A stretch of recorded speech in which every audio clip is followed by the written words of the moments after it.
ಈಗ ಸಮಯ ಆಯ್ತು ಪತ್ರವನ್ನು ಓದೋಕೆ. ಪತ್ರ ಯಾರು ಬರ್ದಿದ್ದಾರೆ ನೋಡೋಣ ಬನ್ನಿ. ಗುರುಜಿ, ಪತ್ರನ ವನಿತಾ ಅವರು ಬರೀತಾ ಇದ್ದಾರೆ.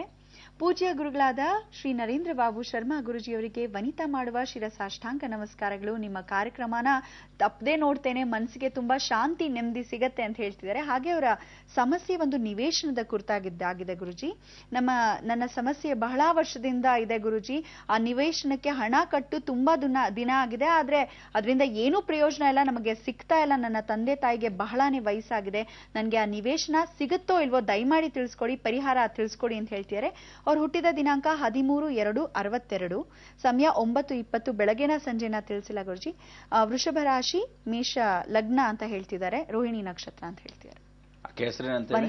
ವನಿತಾ, ನೀವು ನಿಮ್ಮ ತಂದೆ ತಾಯಿ ಜೊತೆ ಇರತಕ್ಕಂತ ಒಂದು ಸಂದರ್ಭ ಹೇಗಿದೆ ಅಂದ್ರೆ, ಕೆಲವೊಬ್ಬರಿಗೆ ಮದುವೆ ಆದ ತಕ್ಷಣವೇ ತನ್ನ ಗಂಡನ ಮನೆಗೆ ಹೋಗ್ತಾರೆ. ಕೆಲವರು ಮದುವೆ ಆದ ಮೇಲೆ ಗಂಡನ ಮನೆಗೆ ಹೋಗಕ್ಕಾಗತ್ತಾ ಇಲ್ವಾ ಅಂತ ನಿಧಾನವಾಗುತ್ತೆ.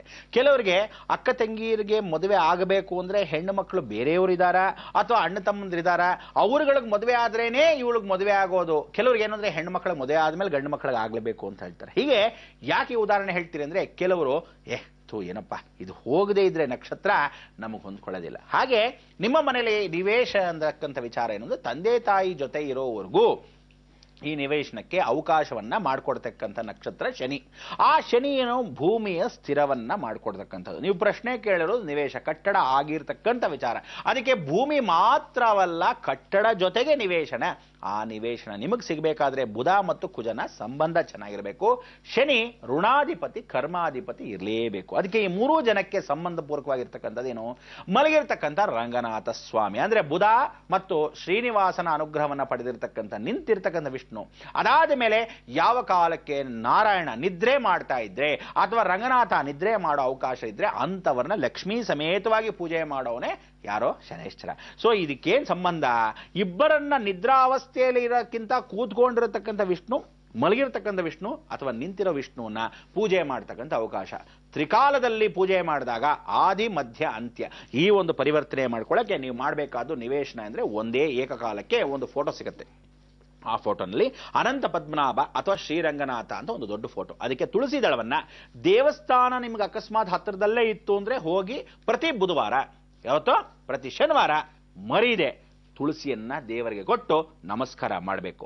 ಆದ್ರೆ ಆ ದೇವರಿಗೆ ಕೊಡಬೇಕಾದ್ರೆ ನಿಮ್ಮ ನಿವೇಶನ ಯಾವುದಿದೆಯೋ ಆ ನಿವೇಶನ ಬೇಕಾಗಿದೆಯೋ ಅದರ ಮಣ್ಣು ಅಂದರೆ ಅಲ್ಲಿ ಗುಡಿಸಿ ಸಾರಿಸಿ ಅಥವಾ ಅಂಗಳದಲ್ಲಿರ್ತಕ್ಕಂಥ ಮಣ್ಣು ಇಲ್ಲದೆ ಇದ್ರೆ ಪ್ರಾಕಾರವನ್ನ ಗುಡಿಸಿ ಸಾರಿಸಿರ್ತಕ್ಕಂಥ ಮಣ್ಣನ್ನ ಒಂದು ಕವರ್ಲ್ಲಿ ಹಾಕಿ ಇಟ್ಕೊಂಡ್ಬಿಡೋದು. ಬೇಕೇ ಬೇಕು ಅನ್ನೋದನ್ನ ಇಟ್ಕೊಂಡ್ಬಿಟ್ರೆ ಅದನ್ನ ದೇವಸ್ಥಾನಕ್ಕೆ ಹೋಗೋವರೆಗೂ ನಿಮ್ಮ ಕಿಸೆಯಲ್ಲಿ ಇದ್ಕೊಂಡು ಅದನ್ನ ಹೋಗಿ ಅರ್ಶಿನ ಕುಂಕುಮನ್ನ ಪೂಜೆ ಮಾಡಿ ನಮಸ್ಕಾರ ಮಾಡಿ ತುಳಸಿಯನ್ನು ಹಚ್ಚಿ ವಾಪಸ್ ಬರಬೇಕು.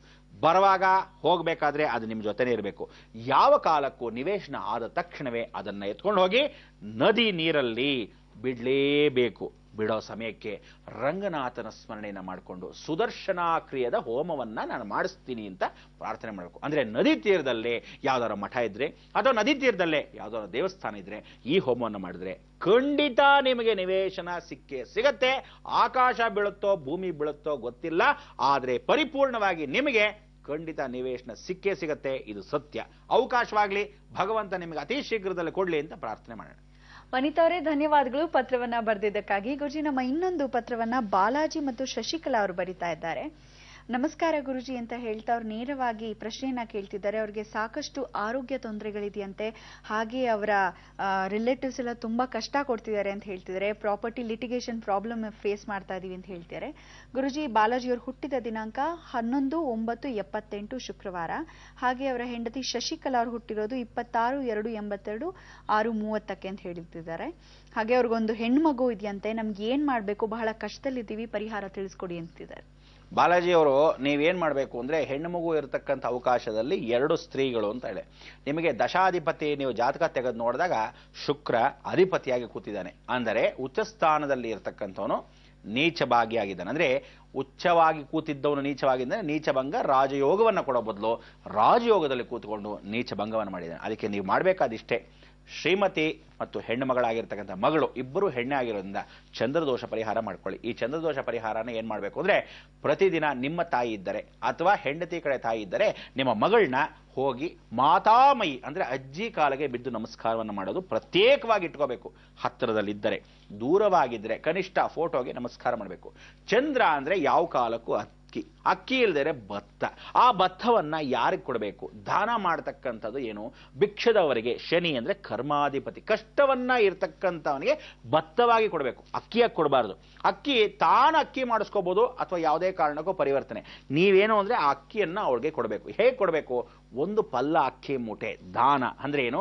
ವೃದ್ಧಾಶ್ರಮ ಅಥವಾ ಅನಾಥಾಶ್ರಮ ಅಥವಾ ಯಾರೂ ಇಲ್ಲದೆ ಇರತಕ್ಕಂಥವರಿಗೆ ಪರಿಪೂರ್ಣವಾಗಿ, ಅಂಧರು, ಅಂಗವಿಕಲು ಅಂದರೆ ಯಾರಾದ್ರೂ ಖುದ್ದಾಗಿ ನೋಡ್ಕೊಂತಾರಲ್ಲ, ಇವರಿಗೆ ನಿತ್ಯ ದಾನ ಆಗಬೇಕು. ಯಾವುದು? ಅಕ್ಕಿ. ಅಂತ ಒಂದು ಕ್ಷೇತ್ರಕ್ಕೆ ಹೋಗಿ ಎಲ್ಲಿದೆಯೋ ಮಗಳ ಕೈಯಲ್ಲಿ ಅನ್ನದಾನಕ್ಕೆ ಒಂದು ಪಲ್ಲ ಅಕ್ಕಿ ಮೂಟೆಯನ್ನ ದಾನವಾಗಿ ಕೊಡ್ತಕ್ಕಂಥದ್ದು.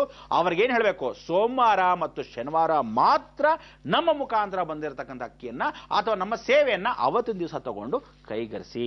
ಇದನ್ನ ಮಾಡ್ಕೊಂಡ್ರೆ ಚಂದ್ರದೋಷ ಪರಿಹಾರ ಆಗತ್ತೆ. ಎರಡನೇದಾಗಿ, ನಿಮ್ಮ ಕಷ್ಟಕ್ಕೆ ಮನೆಯಲ್ಲಿ ಆಂಜನೇಯನ ಬಿಟ್ಟರೆ ಯಾವ ಕಾಲಕ್ಕೂ 11ನೇ ತಾರೀಕು ಹುಟ್ಟಿರೋದ್ರಿಂದ ಸರ್ಪ ಮತ್ತು ಆಂಜನೇಯ, ಯಾವ ಕ್ಷೇತ್ರದಲ್ಲಿ ಸರ್ಪ ಕ್ಷೇತ್ರದಲ್ಲಿ ಆಂಜನೇಯ ಇದ್ರು ಅಥವಾ ಆಂಜನೇಯ ಕ್ಷೇತ್ರದಲ್ಲಿ ಸರ್ಪ ಇದ್ರು ಎಲ್ಲಿದೆಯೋ ನೋಡ್ಕೊಳ್ಳಿ. ಯಾವ್ದಾದ್ರು ಒಂದು ಆಂಜನೇಯ ದೇವಸ್ಥಾನ ಇರುತ್ತೆ, ಹಳೆಯದ ದೇವಸ್ಥಾನ. ಈಗ ಫಾರ್ ಎಕ್ಸಾಂಪಲ್ ಮೈಸೂರಲ್ಲಿ ಹೋಗ್ತಾ ಇರ್ತೀವಿ, ಕೆಂಗಲ್ ಹನುಮಂತ ಇದ್ದಾನೆ, ಅಲ್ಲಿ ಆಂಜನೇಯ ಜೊತೆಗೆ ಹಿಂದ್ಗಡೆ ಸರ್ಪ ದೇವಸ್ಥಾನ, ಸುಬ್ರಹ್ಮಣ್ಯ ಅಂದ್ರೆ ಹಾವಿನ ಸ್ವರೂಪದಲ್ಲಿ ಆ ಕ್ಷೇತ್ರದಲ್ಲಿದೆ. ಮಾಯಾಮಯ, ಅದಕ್ಕೋಸ್ಕರ ಎರಡೂ ರಾಹು ತತ್ವ ಆಗಿದ್ರೆ ಅಲ್ಲಿ ಹೋಗಿ ಪೂಜೆ ಮಾಡಬಹುದು. ಸರ್ಪ ಮತ್ತು ಆಂಜನೇಯನ ಬಿಡಲೇಬೇಡಿ. ಮನೆ ಒಳಗೆ ಒಂದು ಹಾವಿನ ಫೋಟೋ, ಹುತ್ತದ ಸಮೇತವಾಗಿರ್ತಕ್ಕಂಥ ಫೋಟೋ ಸಿಗತ್ತೆ, ಅದನ್ನ ತಗೊಂಡು ಮರ್ಗ ದವನ ಮರಿದೇ ಇಡಿ, ಆಂಜನೇಯನಿಗೆ ತುಳಸಿ ಇಡಿ. ಎರಡು ಫೋಟೋನ ಪಕ್ಕದಲ್ಲಿ ಇಟ್ಕೊಳ್ಳಿ, ಎಲ್ಲೂ ಹೋಗಕ್ಕೆ ಆಗದಿದ್ದ ಪಕ್ಷದಲ್ಲಿ ಮಾತ್ರ. ಆದ್ರೆ ಒಂದು ಸರಿ ಆದ್ರೂ ನೀವು ಅಲ್ಲಿ ಹೋಗಿ ಬರಬೇಕು, ಖಂಡಿತ ನಿಮ್ಮ ಫಲ ಪರಿಪೂರ್ಣ ಆಗತ್ತೆ ಅಂತ ಈ ಮುಖಾಂತರ ಭಗವಂತನ ಆಶೀರ್ವಾದ ಮುಖಾಂತರ ಹೇಳಿ.